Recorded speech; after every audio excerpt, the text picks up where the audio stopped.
बिस्मिल्लाहिर्रहमानिर्रहीम। अस्सलाम वालेकुम। आप देख रहे हैं डीडीपी एनालिटिका।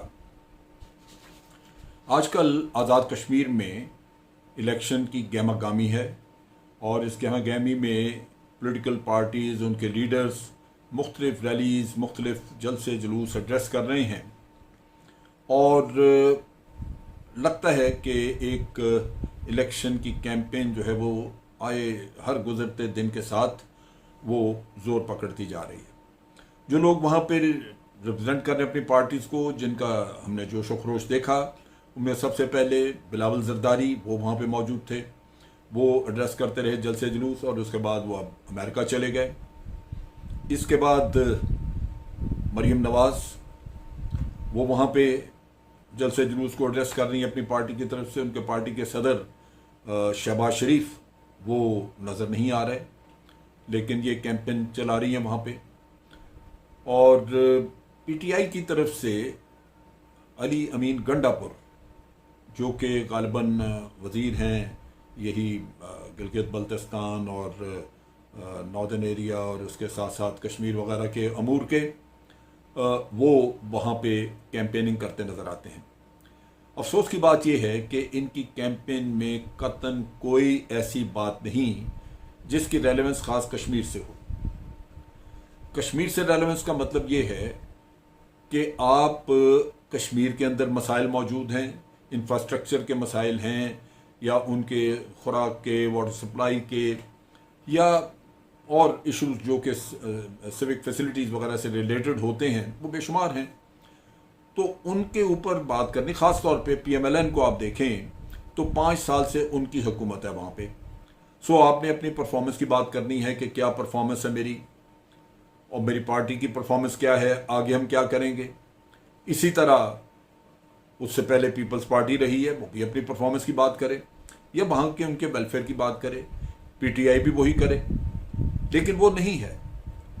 कश्मीर के मामले में जो कश्मीरियों को सबसे ज़्यादा चीज़ पिंच कर रही है, जिसकी प्रॉब्लम है, वो है भारत का गैर कानूनी कब्जा जो उसने कश्मीर के एक हिस्से पे किया हुआ है।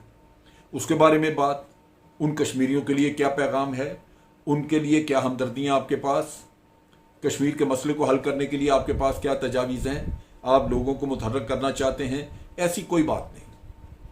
अगर वहाँ बातचीत है तो सिर्फ ये है कि पाकिस्तानी सियासत को उठा के हम वहाँ ले आए हैं, एक दूसरे पे कीचड़, एक दूसरे के साथ फजूलियात, गैर ज़रूरी और घटिया ज़बान इस्तेमाल करें एक दूसरे के ख़िलाफ़ और फिर उसका आके तमाशा देखें वापस पाकिस्तान में बैठ के, यहाँ पे एक दूसरे के साथ फिर झगड़ा फसाद करें।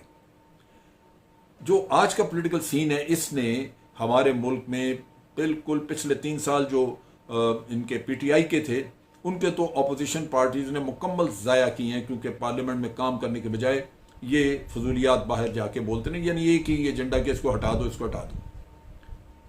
अब यहाँ पे कश्मीर में आए हैं तो कश्मीर में, या इससे पहले भी मियाँ नवाज शरीफ साहब जो हैं वो भी जब तकरीरें करते थे तो वो अपना दुख रोते थे कि जी आपके वज़ीर आज़म को फ़ौज ने निकाल दिया, ये कर दिया।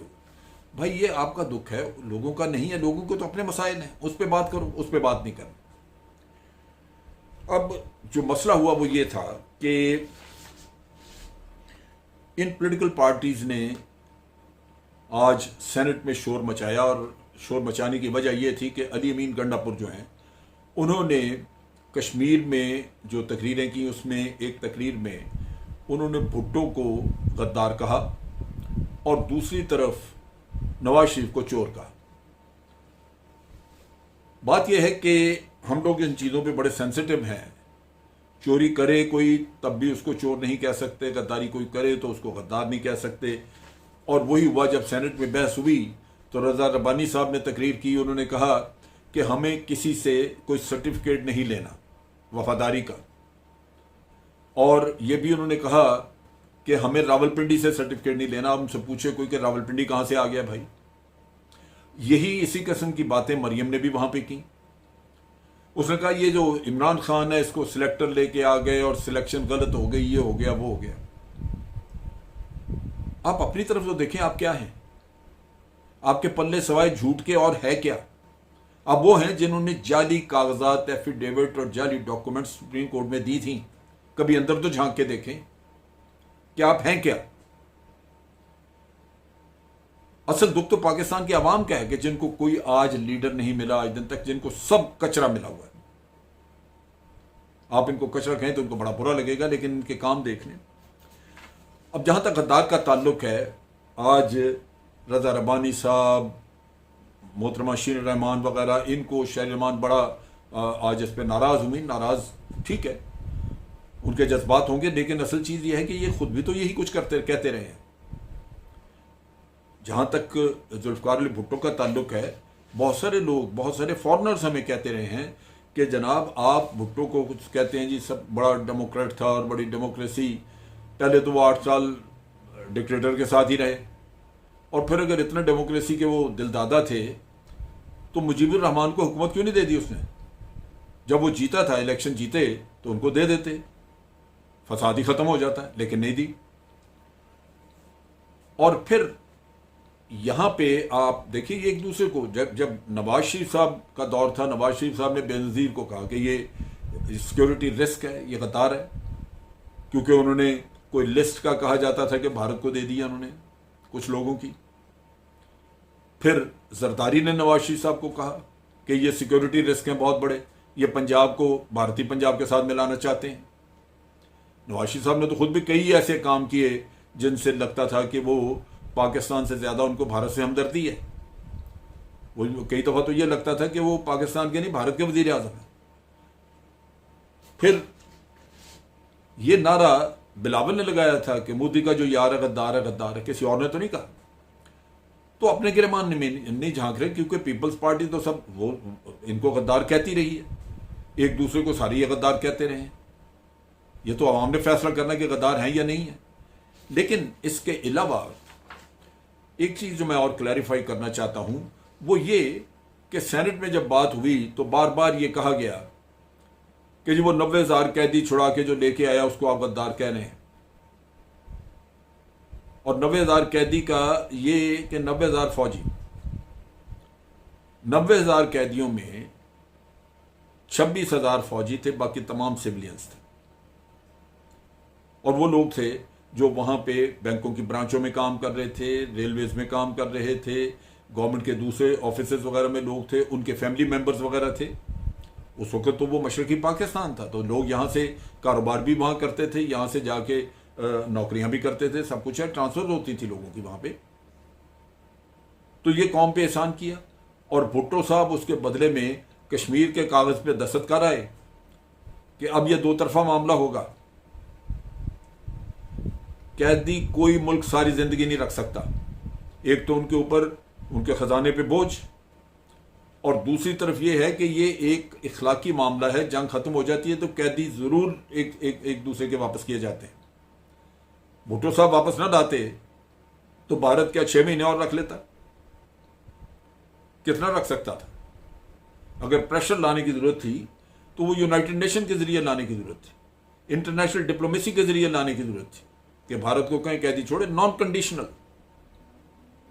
और ये हर मुल्क छोड़ता है।